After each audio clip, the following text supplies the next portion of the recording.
जय शिव शंभू। शिव भक्तों, आपका स्वागत है हमारे चैनल भक्ति कथा संग्रह में। आज हम आपके सामने प्रस्तुत करने जा रहे हैं श्री शिव महापुराण से नारद जी का कपट जाल। जलंधर द्वारा धर्मपूर्वक शासन करने से देवता खिन्न रहने लगे।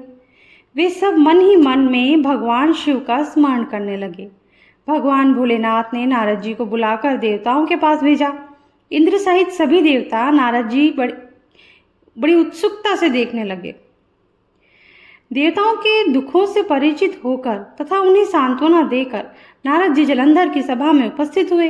जलंधर ने नारद जी के चरणों की पूजा की और हंसकर बोला, आप कहाँ से पधार रहे हैं और आने का प्रयोजन बताने का कष्ट करें। नारद जी बोले, हे जलंधर, तुम धन्य हो। मैं स्वेच्छा से कैलाश पर्वत पर गया था। वहाँ 10,000 योजन का कल्प वन है। वहाँ पर मैंने सैकड़ों की संख्या में कामधेनु गायों को देखा है। वह वन 24 घंटे चिंतामणि से प्रकाशित रहता है। वह बड़ा ही अनोखा और स्वर्णमय है। मैंने वहाँ भगवान शंकर को पार्वती के साथ देखा है। उनको देखकर मेरे आश्चर्य की सीमा न रही। उनके समान इस त्रिलोकी में कोई समृद्धिशाली नहीं है। उसी समय मुझे तुम्हारा स्मरण हो आया। तुम्हारी समृद्धि को देखने की इच्छा से मैं यहाँ चला आया। जलंधर ने प्रसन्न होकर नारद जी को अपनी समृद्धि के दर्शन कराए। जलंधर की समृद्धि के दर्शन कर नारद जी अति प्रसन्न हुए। नारद जी ने उसकी खूब प्रशंसा कर कहा, ब्रह्मा जी के हंसमय विमान को लेकर आ गए हैं तथा त्रिलोकी में जितने भी रत्न हैं उन्हें तुम ले आए हो। यह देखकर मुझे बड़ी प्रसन्नता हुई, परंतु तुम्हारे पास एक चीज की कमी है। वह चीज है पत्नी रूपी धन। बिना पत्नी के सब समृद्धि फीकी है। इस कमी को तुम दूर करो।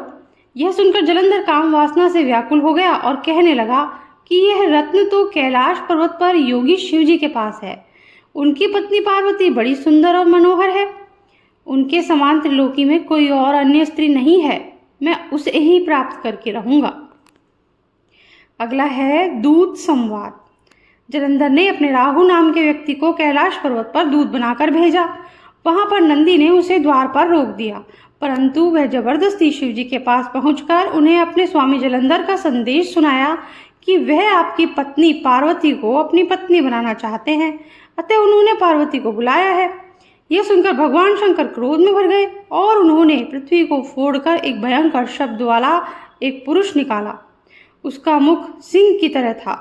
वह दौड़कर राहु को खाने को चला।